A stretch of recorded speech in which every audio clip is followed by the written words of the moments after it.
गोटिए जंगल रे माँ शियालटीए ता छुआ सहित रहुथिला।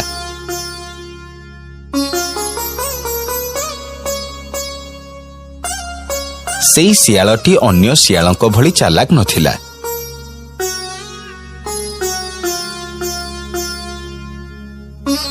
शियालर गुंफा को लगी आउ गोटाए गुंफारे बाघ रहुथिला। दिने शियाल बाघ को जाई कहिला, बाघ मामू, ओ बाघ मामू, घरे अछ ना नहीं? किए किए से डाकुची मते? अरे मु डाकुची मामू, तम भाणीजी। ओ तू मते डाकुतिलु? हौ कौन हैला कह? नाई मो मामू, कथा कणी की बहुत दिन हैला शिकार रे जाइनी। पाखरे खाइबा पाई जहा संचय करी रखिथिली से तक भी कालीठू सरी गलानी। गोटिए बोली छोटिया छुआटा मोर भोकरे डहळ बिकळ हेलानी। तो मु कौन करिबी? मु तो निजे ए बयस रे शिकार करिबा को जाई पारुनी। भोक उपास रे ओळिए दी ओळिए काटिबा को पडुची। मु आउ कौन तते साहाय्य करि परिबी कह? नाई बाघ मामू, मु तुमको खाइबा को दबा को कहूनी। तमे जदि मोर एई छोट छुआटा को तम पाखरे रखंत तेबे मु निश्चिंत रे जाई शिकार करी आसंती। ओ एई कथा? हौ ठीक अछि, तू शिकार पाई जा। आउ तो पिला कथा जम्मा चिंता करिबोनी। मु अछि माने तार किछि भी असुविधा हबनी। मु जानिथिली तमे मते केबे भी मना करिबनी। हौ मु एबे शिकार रे जाउची। एमिति किछि दिन चलिला। सबुदिन माँ शियाल ता छुआ को बाघ पाखरे छाड़ी देई शिकार करिबाकु जाउथिला।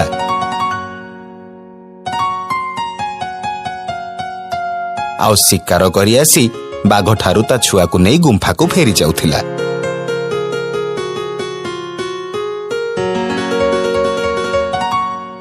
दिनकर कथा सबुदिन भली माँ शियाल ता छुआ को बाघ पाखरे छाड़ी शिकार करिबाकु गला। बाघ शियालर छुआ को देखी मने मने भाबिला, ओहो ए पेटर भोक मु आउ संभाली पारुनी। ए शियाल भारी चालाक, निज छुआ को मो पाखरे छाड़ी के जाउछे।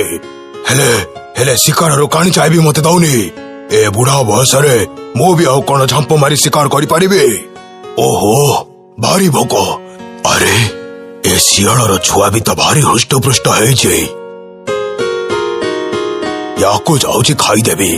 आखी आगरे शिकार अच्छे आ मु भोकरे आउट पाउट होउचे। बाघ मने मने जहा विचारिला सत को सत सेया कला। से शियालर छुआ को मारी खाईदेला। किछि समय परे माँ शियाल आसी ता छुआ को न पाई बाघ को कहिला, बाघ मामू, बाघ मामू, ओ बाघ मामू। अरे कौन हैला? काहे की डाकुचा मते? बाघ मामू, मो छुआ कोठी अछि? एठी कोठी देखा जाउनी तो? अरे तो छुआ कथा मु केमिति कहिबी जे? तो जते बेले शिकार पाई गलो से तो पछे पछे जाइथिला। मु भाबिले से बोधे जाई तो पाखरे ही थिबो। नाई नाई बाघ मामू, ए तुमे कोन कहउछ? मु निजे ताको एठी तुम पाखरे छाड़ी की जाइथिली। से मो पछरे जाइनी।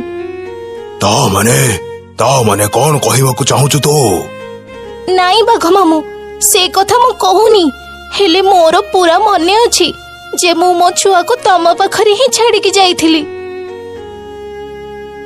मु एते कथा जानिनी के तोर एते प्रश्नर उत्तर मु देई परिबिनी। तू एबे जा एठो, मोर बहुत काम अछि। बाघठू एभली कथा शुणी माँ शियाल मन दुखरे कांदी कांदी गुंफा को फेरुथिला। हठात बाटरे तार गोटाए मांकड़ देखाहेला। से शियाल को कांदुथिबार देखी ता पाखकु जाई कहिला, अरे नानी कौन हेइची की एमिति कांदी कांदी कुआडे जाउछ? कुआडे आउ जिबे मु, मोर सबु सरी गला। मो छुआ को मु कोठी भी पाउनी। कुआडे चली जाईची के जानी। एते खोजिलिनी हेले कोठी भी पाउनी। ତମେ ଯେତେ ଖୋଜିଲେ ବି ତମେ ଆଉ ତମ ଛୁଆକୁ ପାଇବନି। ମାନେ ଏଇ କଣ କହୁଛୁ ତୁ? ତୋ କଥା ମୁଁ କିଛି ବି ବୁଝିପାରିଲିନି। ଆରେ ସେ ବାଘ ତମକୁ ବୋକା ବନେଇଛି, ବୁଝିଲ? ସେ ତମକୁ ମିଛ କହିଛି।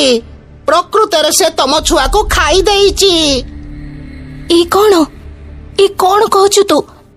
ମୁଁ ସତ କହୁଛି, ସେ ବୁଢା ବାଘ ବହୁତ ଚାଲାକ। ସେ ତମ ଛୁଆକୁ ଖାଉଥିବା ବେଳେ ମୁଁ ମୋ ନିଜ ଆଖିରେ ଦେଖିଛି। ମୁଁ ଏତେ ବିଶ୍ୱାସରେ ତା ପାଖରେ ମୋ ଛୁଆକୁ ଛାଡିକି ଯାଇଥିଲି, ହେଲେ ସେ ଶେଷରେ ମୋ ଛୁଆକୁ ଖାଇଦେଲା।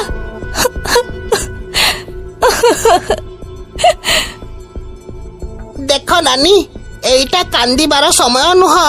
ଏଇଟା ସେ ବଦମାସ ବାଘକୁ ମାନେ ମଜା ଚଖେଇବାର ସମୟ। ତୁ ଠିକ କହିଛୁ। ଏବେ ସେ ବଦମାସ ବାଘକୁ ଉଚିତ ଶିକ୍ଷା ଦବାର ସମୟ ଆସି ସାରିଛି। ସେ ଯେମିତି ମୋ ଛୁଆକୁ ଖାଇଛି, ତାକୁ ୟାର ଫଳ ଭୋଗିବାକୁ ହିଁ ପଡିବ। ବାଘକୁ ଉଚିତ ଶିକ୍ଷା ଦବା ପାଇଁ ଦିନେ ମା ଶିଆଳ ଗୋଟାଏ ଠେକୁଆକୁ ଶିକାର କରି ସେଥିରେ ବିଷ ପୂରେଇ ଦେଲା ଆଉ ବାଘ ପାଖକୁ ନେଇକି ଗଲା।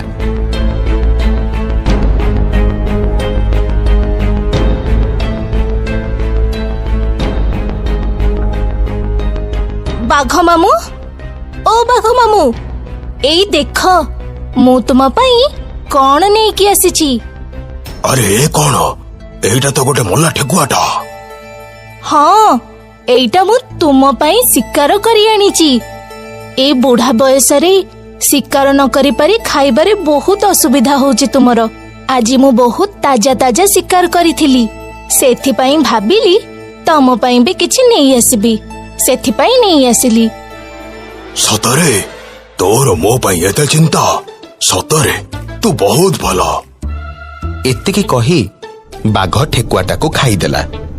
ଆଉ ଯେମିତି ସେ ବିଷଦିଆ ଠେକୁଆ ବାଘର ପେଟ ଭିତରକୁ ଯାଇଛି, ବାଘ ବିଚରା ଯନ୍ତ୍ରଣାରେ ବହୁତ କଷ୍ଟ ପାଇଲା। ସେ ମା ଶିଆଳକୁ କହିଲା, ଇଏ ତୁ କଣ ଦେଇଦେଲୁ? ମୋର ମୁଣ୍ଡ ଆଉ ଆଖିରେ ଯନ୍ତ୍ରଣା ହଉଛି। ଯେମିତି କର୍ମ ସେମିତି ଫଳ। ତୁ ମୋ ଛୁଆକୁ ଖାଇଦେଇ ମତେ ମିଛ କହିଥିଲୁ ନା? ଏବେ ତାର ଫଳ ଭୋଗ କର। ଏତିକି କହି ମା ଶିଆଳ ସେଠୁ ଚାଲିଗଲା।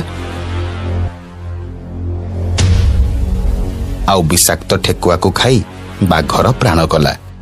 ଏଥିରୁ ଆମେ କଣ ଶିଖିଲେ? କାହାକୁ ବିଶ୍ୱାସ କରିବାଟା ଠିକ, କିନ୍ତୁ ଅଧିକ ବିଶ୍ୱାସ କରିବାଟା ଆମକୁ ବେଳେ ବେଳେ ବିପଦ ମୁହଁକୁ ନେଇ ଯାଇଥାଏ।